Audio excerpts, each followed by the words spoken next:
Commander Jake Harrison stood on the bridge of the UES Defiance and looked out at what used to be the most beautiful world in the galaxy.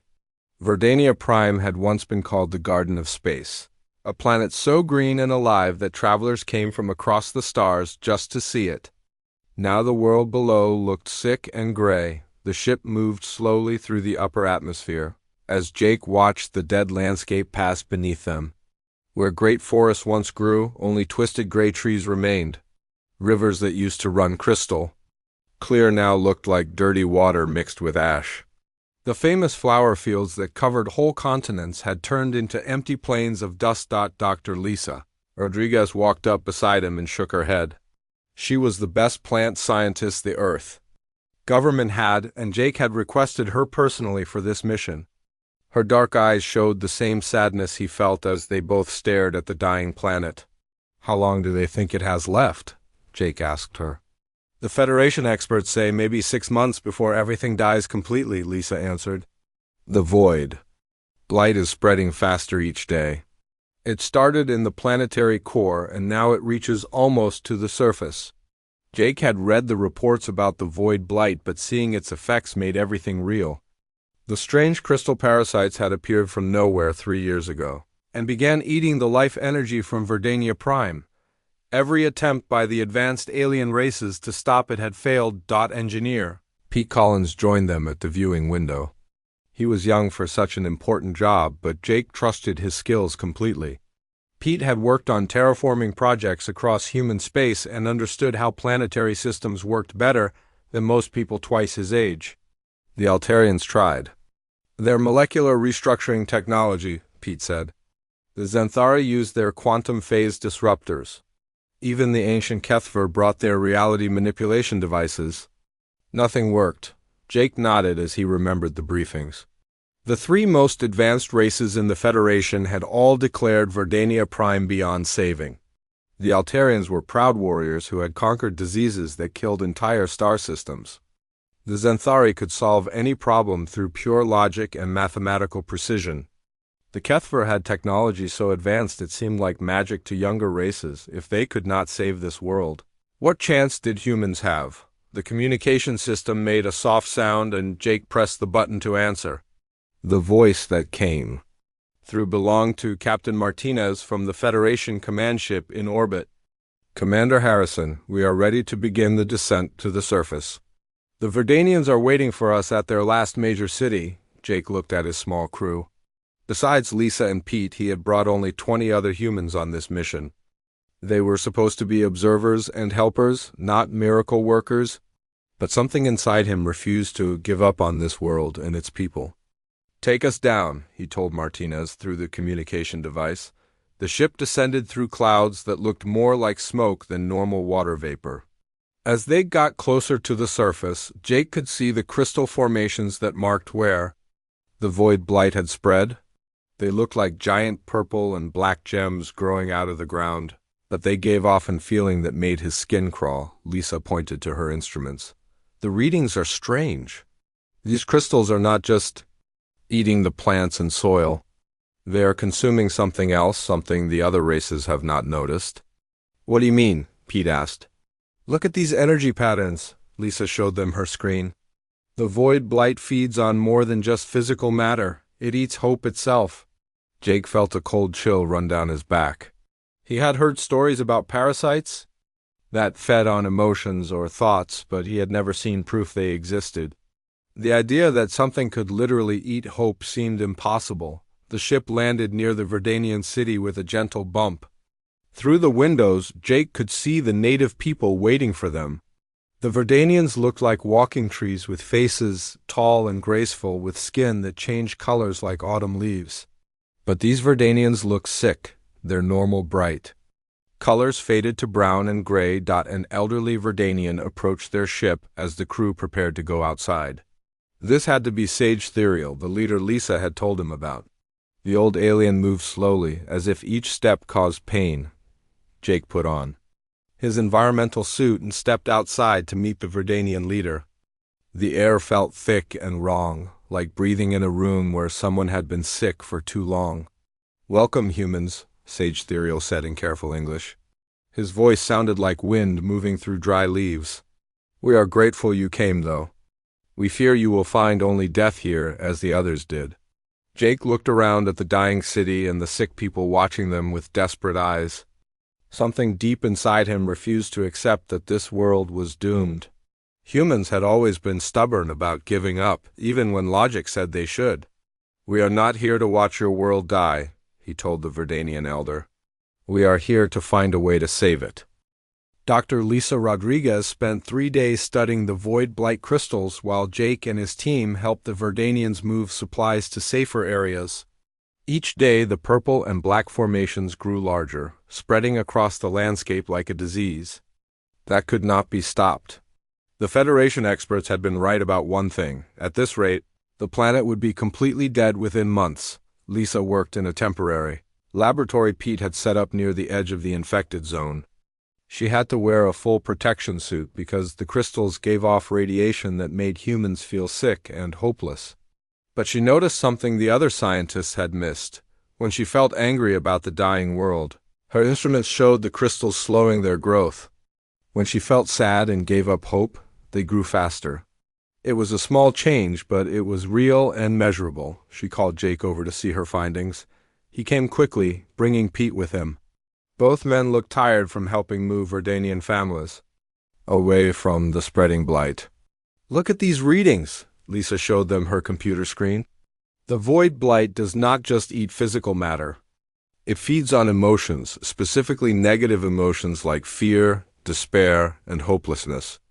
Jake studied the data while Pete checked the instruments to make sure they were working correctly. The numbers were clear when humans nearby felt strong. Negative emotions, the crystals grew faster and stronger.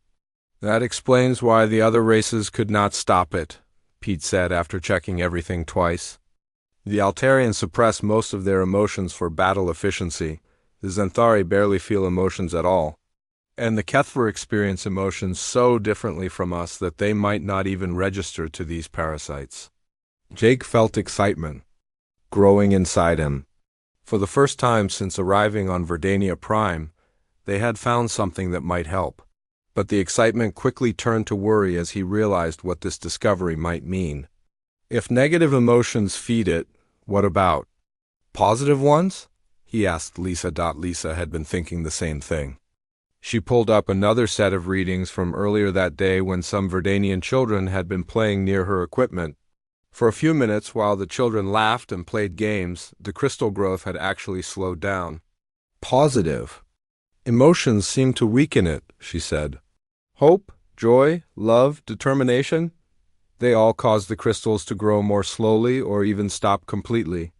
Jake looked out at the dying landscape and tried to imagine what this meant. Could they really fight? A planet-wide infection with good feelings and hope. It sounded impossible, but the data was right there in front of them. That evening, Sage Therial visited their camp.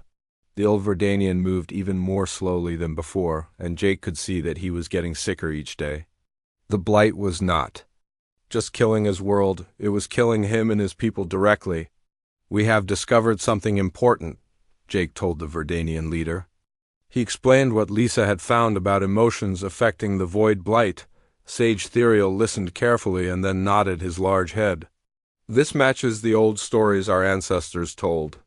They spoke of a flame that burns not with heat but with spirit. We thought it was just poetry, but perhaps they were trying to tell us something important." The Verdanian elder's eyes, which looked like polished amber, seemed to glow a little brighter as he continued. "The story said that when our world faced its darkest hour, beings of great heart would come from the stars. They would give their inner fire to save what could not be saved." Jake felt a chill that had nothing to do with the cool night air. He was beginning to understand what might be required to save this world, and the idea scared him more than anything he had ever faced in space. Over the next 2 days, Lisa ran more tests while Pete calculated how much emotional energy it would take to cleanse an entire planet. The numbers were frightening. To generate enough positive emotional force to destroy all the void blight on Verdania, Prime would require thousands of humans working together in perfect harmony, but there was a bigger problem. The amount of emotional energy needed would have to come from somewhere, and human minds were not designed to output that much psychic force. The process would almost certainly kill anyone who participated in it. Jake sent a message back to Earth explaining what they had discovered. He included all of Lisa's research and Pete's calculations. Within hours, he received a response requesting an immediate video conference with the President and the Federation Council. President Helen Murphy appeared on the screen along with representatives from all the major Federation races. Jake had met the President once before when he received his current assignment, and he remembered her as a tough but fair leader who cared deeply about doing the right thing. Commander Harrison, the President, sighed. Your report suggests that humans might be able to save Verdania Prime, but only at a terrible cost. Are you certain about these findings? Jake looked at Lisa and Pete before answering. Both of them nodded to show they stood behind their research. Yes, Madam President. The science is solid. Humans are the only species with the right kind of emotional range to fight this infection. But the energy requirements mean that thousands of volunteers would need to sacrifice their lives to save this world.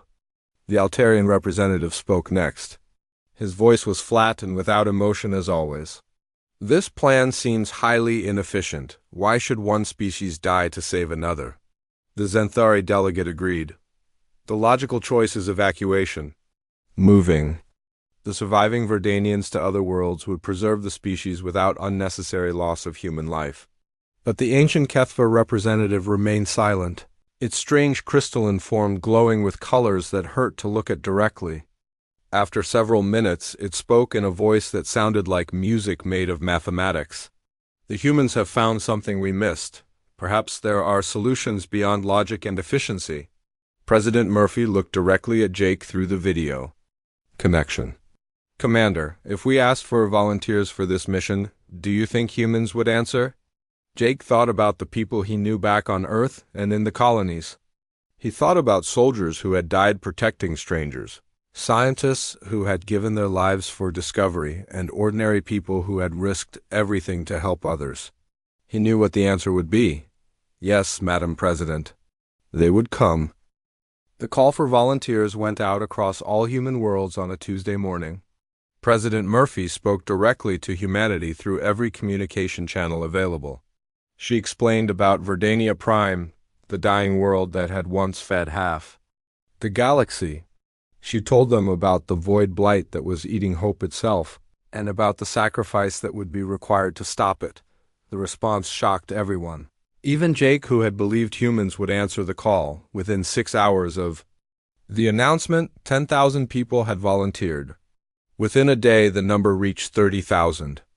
By the end of the week, over 50,000 humans from across the galaxy had signed up to give their lives for a world most of them had never seen. They came from everywhere.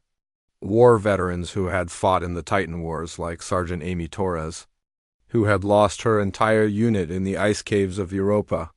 Scientists like Dr. Ben Clark, who had spent 40 years studying alien plant life and understood what the galaxy would lose if Verdania Prime died. Farmers like Roy Peterson, who knew the value of good soil and growing things. Teachers like Grace Williams, who wanted to preserve a world so future generations could learn from it. Jake received orders to return to Luna Station, where the volunteers were gathering for preparation and training. As his ship approached the massive space station, he could see dozens of other vessels bringing more people every hour. The station had become a staging area for what might be the largest voluntary sacrifice in human history. Dr. Lisa Rodriguez worked with a team of human neuroscientists to develop the technology they would need. Dr. Kevin Wright, Earth's leading expert on brain function, had joined the project and was helping design what they called the Unity Protocol. The system would link human minds together across space and allow them to focus their combined emotional energy directly into Verdania Prime's planetary core. Jake walked through the station's temporary housing areas and met some of the volunteers. Each person had their own reason for being there, but they all shared the same quiet determination he had seen in soldiers before important battles. Marine Captain Lisa Stone had 2 children back on Mars but had come anyway. My daughter asked Me why I was leaving, she told Jake. I told her that sometimes adults have to do hard things so children can grow up in a better world. Engineer Carlos Martinez joked with his wife over video calls, but Jake could see the sadness in his eyes. She keeps asking me to change my mind, Carlos said. But she knows I cannot live with myself if I let an entire species die when I could. Help save them. Artist Maria Santos had brought her painting supplies to Luna Station and spent her free time creating pictures of Earth's blue skies and green forests. I want the Verdanians to remember what beauty looks like, she explained. If this works, maybe their world will be beautiful again too. The other Federation races watched the preparations with confusion and amazement. Altarian military observers could not understand why humans would volunteer for certain death without being ordered to do so. The logical Zenthari ran calculations, showing that the loss of 50,000 humans would hurt the Federation's military and economic strength for decades. Even the ancient Kethver seemed puzzled by humanity's choice. Dr. Wright finished the first tests of the Unity protocol after 2 weeks of constant work. The system used a combination of quantum communication devices and neural interface technology to link human minds across vast distances. Early tests with small groups of volunteers showed that the emotional amplification effect was real and powerful. The good news is that it works, Dr. Wright explained to Jake and the other mission leaders. When human minds link together and focus on the same positive emotions, the effect is much stronger than we calculated. The bad news is that the psychic strain will kill the volunteers even faster than we first thought. Lisa had been working on the targeting system that would direct the emotional energy into the void blight crystals. Her calculations showed they would need volunteers positioned at specific points across Verdania Prime to create a planet-wide resonance field. We can do it with the people we have, she told Jake. But they will need to hold the connection for at least 6 hours while the emotional energy burns through every crystal on the planet. No human mind can survive that kind of strain. Jake spent a long night thinking about what they were planning. 50,000 people were going to die so that an alien species could live. It was not logical or efficient like the Zenthari preferred. It was not glorious battle like the Altarians understood. It was simply humans doing what humans did, sacrificing for others because it was right. The training took another month. Volunteers learned meditation techniques to help them focus their emotions. They practiced linking their minds in small groups and learned to work together as a single consciousness. Many of them wrote letters to their families or recorded video. Messages to be sent after the mission. Jake received reports from Verdania Prime during this time. The situation was getting worse. Sage Therial was dying along with most of his people.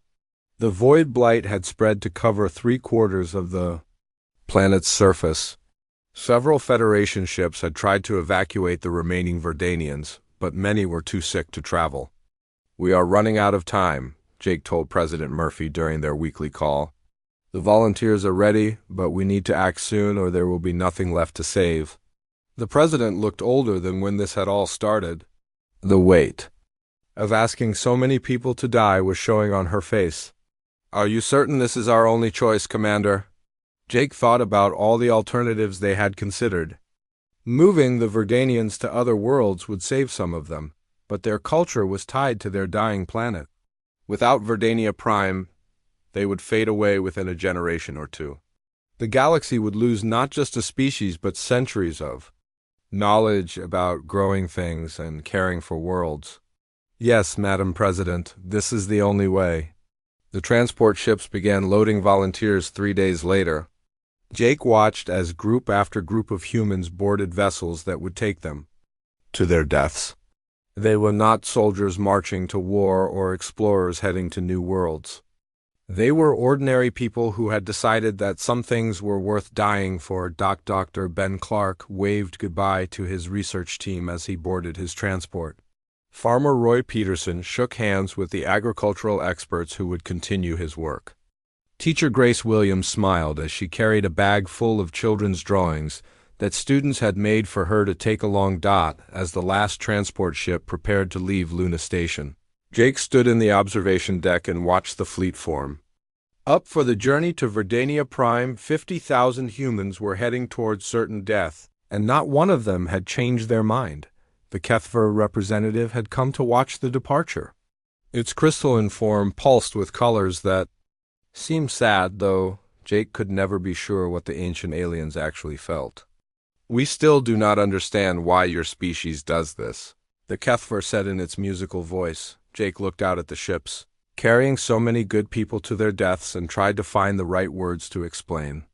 "Because they asked us to help," he said finally. "And we cannot say no when someone needs us." The transport fleet reached Verdania Prime after 5 days of travel through hyperspace. Jake stood on the bridge of the lead ship and looked down at a world that was almost completely gray and dead. The void blight crystals now covered most of the planet's surface, growing like a cancer that consumed everything in its path. Only a few small areas around the last Verdanian cities still showed any signs of life. The volunteers began landing at predetermined sites across the dying world. Jake coordinated the operation from orbit, watching as group after group of humans took their positions at the exact locations Lisa had calculated. Each landing site required precise placement to create the resonance grid that would channel their combined emotional energy into the planet's core. Dr. Lisa Rodriguez had remained with Jake to monitor the Unity protocol from space, while Dr. Kevin Wright went down to the surface to make final adjustments to the linking equipment. Pete Collins supervised the technical teams that set up communication arrays and power systems at each site. As Jake watched the landing operation, he received messages from volunteers on the surface. The reports painted a picture of devastation worse than anything they had imagined. Entire continents looked like they had been burned by acid rain. Rivers had turned into streams of gray sludge. The air itself felt poisonous with despair and hopelessness. Sergeant Amy Torres sent a report from the northern continent. "The crystals here are bigger than buildings," her voice came through the communication system. "They pulse with this sick purple light that makes you want to give up just looking at them. But my team is ready. We will not let this thing win." From the southern hemisphere, Marine Captain Lisa Stone reported similar conditions. "The Verdanian city near us is barely hanging on. I can see maybe 100 survivors, and they look like they are dying just from being near these crystals. We need to do this fast." Jake received similar reports from all 50 landing sites. The volunteers were in position and the equipment was working, but the void blight was stronger than anyone had expected. Some humans were already getting sick just from being near the massive crystal formations. Dr. Wright's voice came through the communication system from the planet's surface. "Commander, the psychic interference down here is incredible. The volunteers are having trouble maintaining focus because the crystals are actively draining hope and determination. We need to start the Unity protocol soon, or we will lose people before we even begin."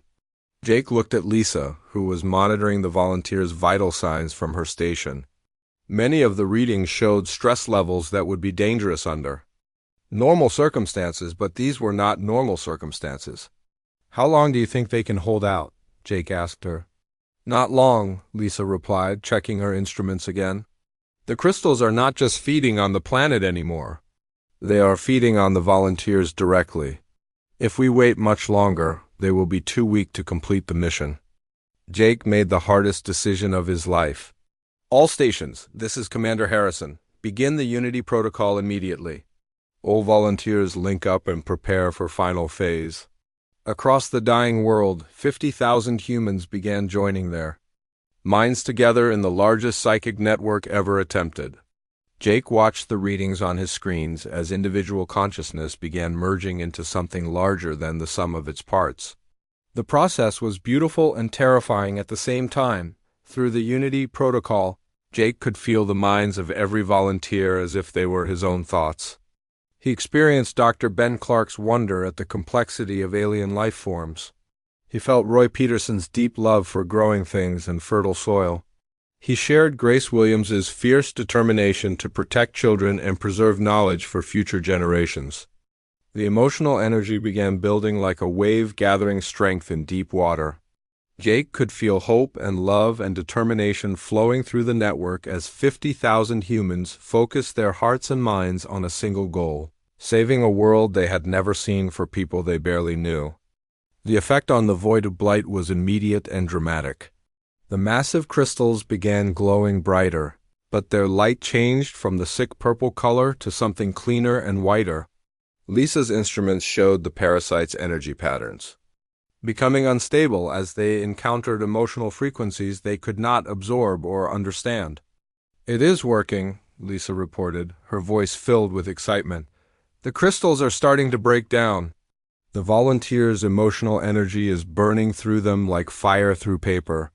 But Jake could also feel the cost of what they were doing. The Unity Protocol was consuming the volunteers' life force along with their emotional energy. Through the psychic link, he experienced the moment when Farmer Roy Peterson collapsed at his station, his heart stopping from the strain of channeling so much power through his mind.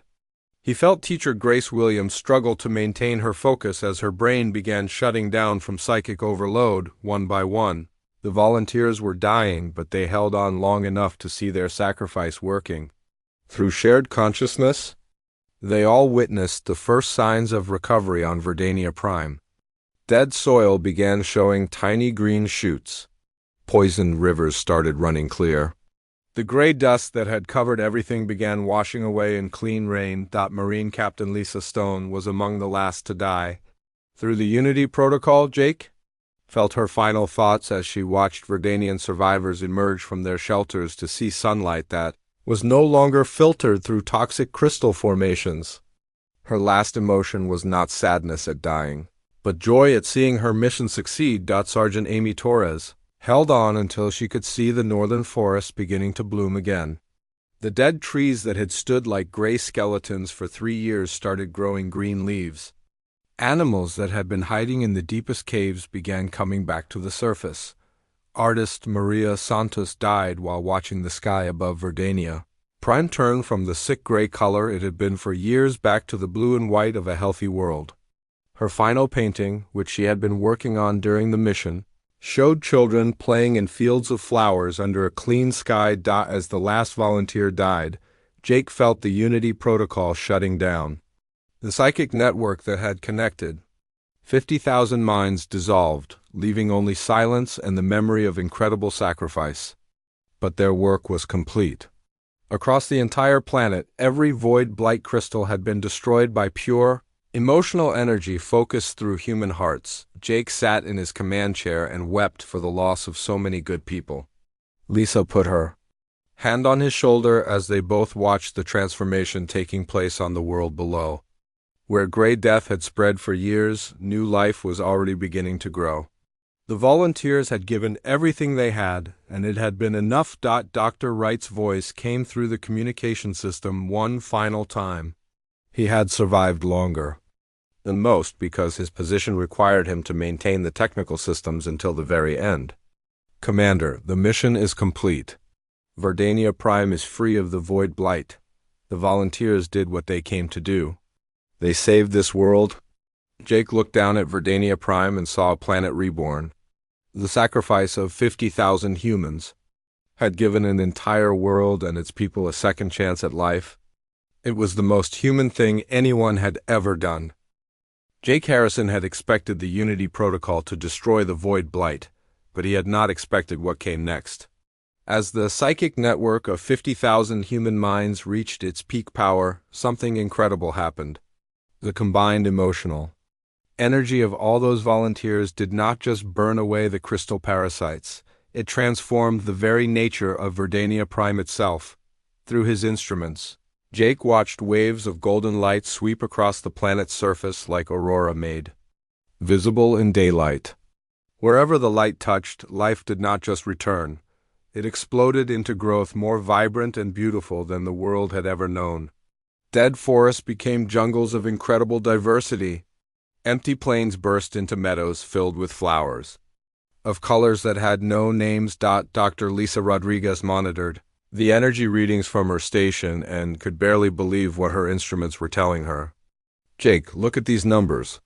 The human life force is not just healing the planet, it is becoming part of it permanently. The volunteer sacrifice is changing the fundamental nature of the world itself. Through the fading Unity Protocol connection, Jake felt the final moments of consciousness from the last few volunteers. They were not experiencing pain or fear as their bodies died. Instead, they felt overwhelming joy as they witnessed their sacrifice creating something beyond what anyone had imagined possible. Dr. Ben Clark's last thoughts came through the link as he watched new species of plants growing around his position. Life forms that combined Verdanian biology with something uniquely human. He died knowing that his life's work studying alien botany had contributed to creating entirely new forms of life. Sergeant Amy Torres felt her heart stop while watching the northern crystal formations dissolve into streams of pure water that flowed down the mountains to feed new forests.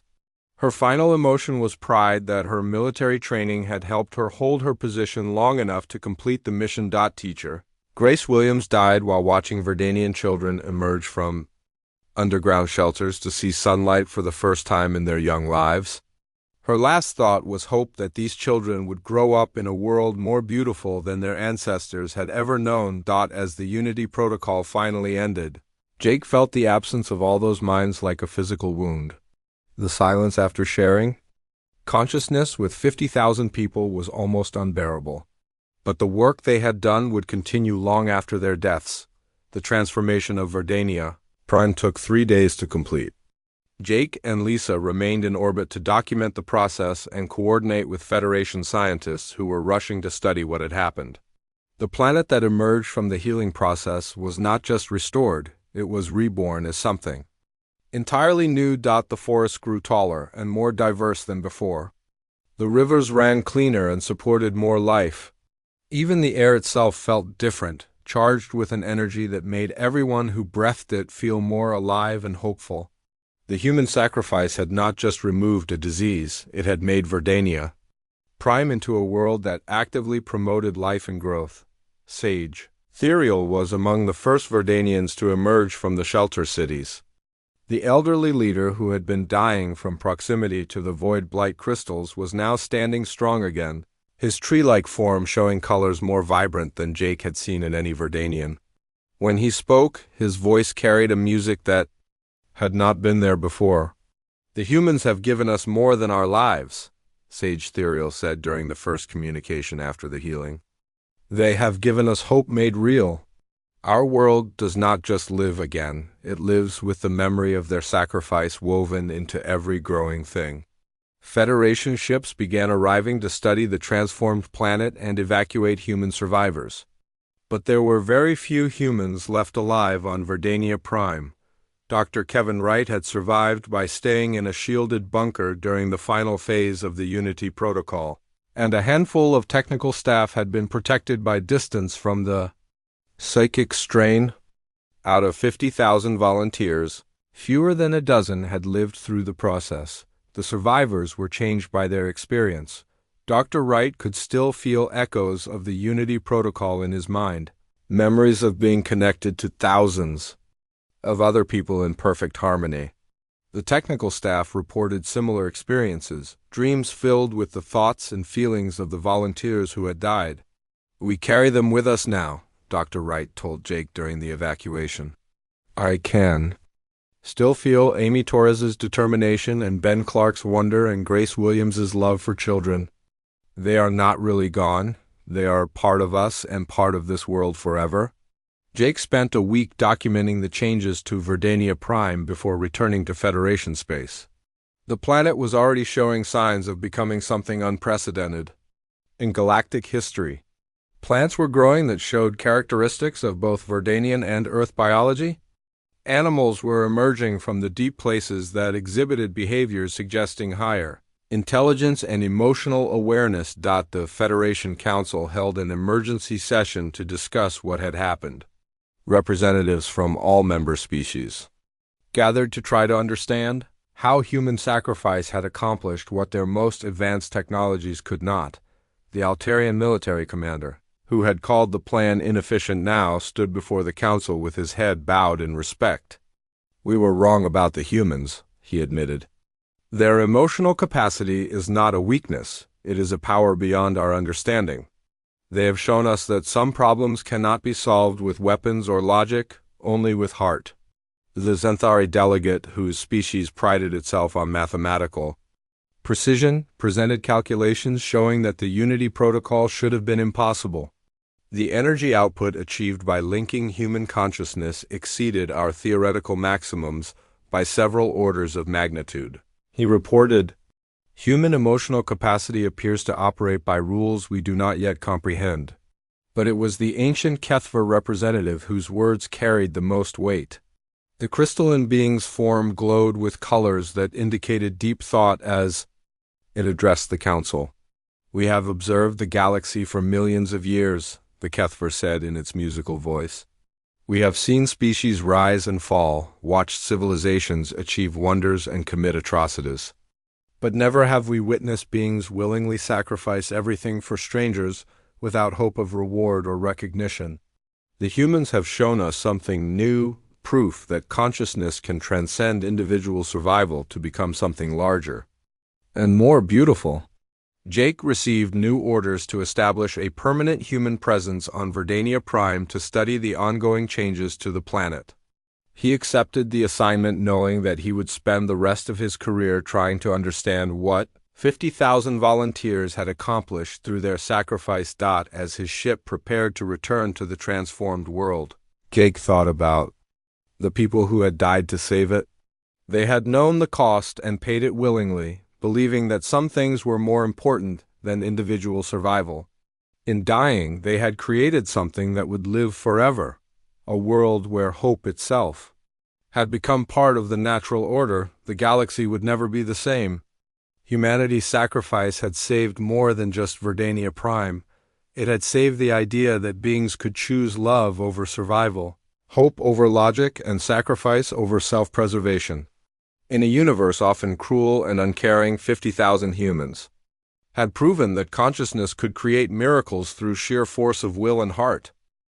1 year after the Unity Protocol saved Verdania Prime, Jake Harrison stood in a grove of trees that had grown where Marine Captain Lisa Stone died. Each tree in the grove was different, representing the diversity of life that had exploded across the planet since the human sacrifice. But they all shared one common feature. Their leaves glowed softly with the same golden light that had swept across the world during the healing. The Verdanians had declared these memorial groves sacred sites. Wherever a human volunteer had died, they planted their most precious trees and tended them with ceremonies that honored the sacrifice. Sage Therial had explained that these trees were more than just monuments. They were living connections to the humans who had given their lives for a world they barely knew. Dr. Lisa Rodriguez walked beside Jake through the memorial grove. She was one of the few humans who had witnessed the Unity Protocol from orbit and lived to study its effects. Over the past year, she had established the Harrison Institute on Verdania Prime, named after Jake and dedicated to understanding how human emotional energy could heal dying worlds. "The trees remember them," Lisa said as they paused beside a particularly large specimen that marked where Dr. Ben Clark had died. "The Verdanians say they can feel the volunteers' personalities in the growth patterns. This tree shows Ben's curiosity and wonder about new forms of life." Jake touched the bark of Ben's tree and felt a strange warmth, as if the wood itself was alive with more than just biological processes. Since returning to Verdania Prime, he had often experienced moments where he could almost sense the presence of the volunteers who had died here. It was not supernatural, it was something deeper, as if their sacrifice had become woven into the very fabric of reality on this world. The planet had continued changing throughout the year.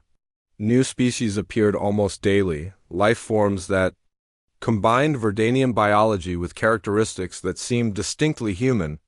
Plants that grew in patterns resembling earth flowers.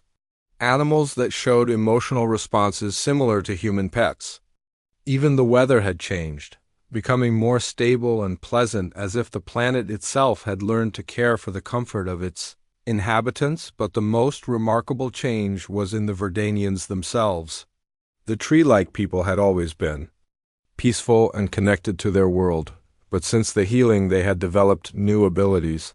They could communicate with the memorial trees and understand the emotions that had been absorbed into the planet during the Unity Protocol. Some of the younger Verdanians had begun showing empathic abilities similar to what humans experience. Sage Therial approached them through the grove, moving with the graceful strength he had regained after the Void Blight was destroyed.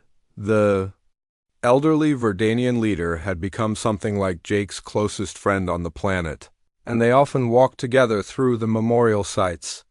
"Commander Harrison, Dr. Rodriguez," Sage Therial greeted them in his voice that sounded like wind through healthy leaves. "I bring news from the Federation Council. Another world has been found that suffers from a different kind of death. They are asking if humans would consider another sacrifice." Jake felt his heart sink. He had known this moment would come eventually. The success of the Unity Protocol had proven that human emotional energy could accomplish things no other species could achieve. It was inevitable that other dying worlds would ask for help, and equally inevitable that humans would be asked to pay the price. "What kind of world?" Lisa asked.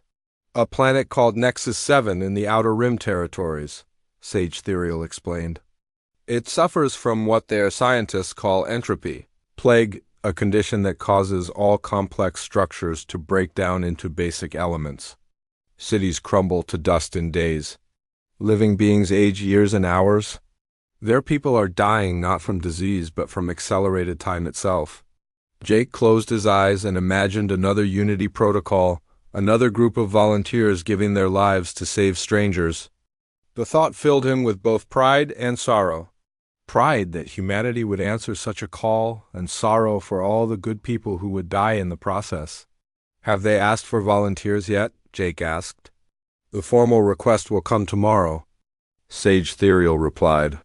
"But informal communications from Earth suggest that thousands of humans are already inquiring about participating. Your species' reputation for sacrifice has spread throughout the galaxy." As they continued walking through the memorial grove, Jake noticed they were not alone.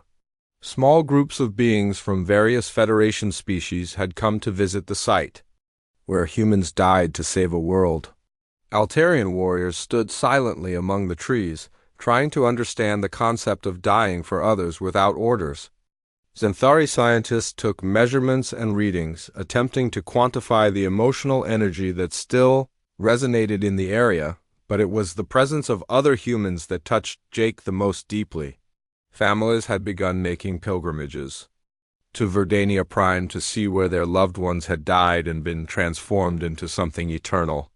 Children played among the memorial trees while their parents told stories about the volunteers who had saved this world. Jake paused beside the tree that had grown, where Teacher Grace Williams died. A group of human children from the outer colonies were listening to their guide explain how Grace had held her position until the very end, ensuring that the Unity Protocol remained stable long enough to complete the healing. The children listened with the same wide-eyed attention Grace had inspired in her own students back on Earth. "She would have loved this," Jake said quietly to Lisa. Grace always believed that the most important thing adults could do was make the world better for children. "They all would have loved seeing what they accomplished," Lisa agreed. "The galaxy is different now because of what they did. Other species are learning that there are solutions beyond war and technology and pure logic." That evening Jake attended a ceremony at the main Verdanian city where Sage Therial announced the request from Nexus 7. The response from the human community on Verdania Prime was immediate and overwhelming. Nearly everyone volunteered to join the mission, including survivors from the original Unity Protocol. Dr. Kevin Wright, who had lived through the first sacrifice, stood up to address the gathering. His face still bore the effects of his experience, a permanent expression of someone who had touched something larger than individual consciousness. "I felt what it was like to be connected to 50,000 other minds focused on a single goal," he said to the assembled crowd. "I experienced the moment when individual survival became less important than collective purpose. If Nexus 7 needs that same sacrifice, I want to be part of it." Jake found himself thinking about the message this would send to the galaxy. Humans were becoming known not for their military might or their technology, but for their willingness to die for others. Other species were beginning to study human culture and philosophy, trying to understand what created such selfless determination. The Federation Council had established new protocols for requesting human sacrifice missions. They recognized that humanity's unique emotional capabilities made them irreplaceable for certain types of galactic crises. But they also understood that asking people to die should never be done lightly. As Jake prepared his report for Earth Command about the Nexus 7 situation, he realized that humanity had found its true role in the galactic community.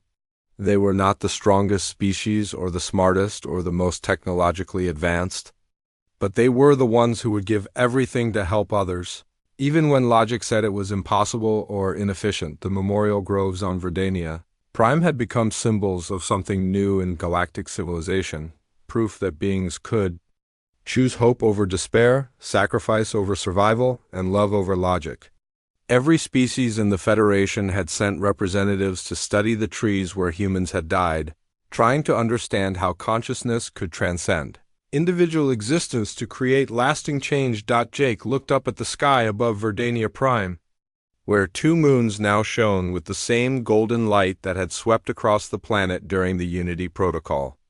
The light was not just reflected sunlight, it was something created by human sacrifice that had become a permanent part of this world's nature.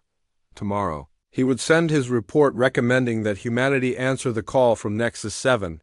He knew that thousands of volunteers would step forward, ready to give their lives for people they had never met on a world they had never seen. It was simply what humans did. They helped others because it was right, not because it was logical or rewarding. The galaxy had learned something important from humanity's sacrifice. In a universe that often seemed cold and uncaring, conscious beings could choose to care anyway. They could decide that some things were more important than individual survival.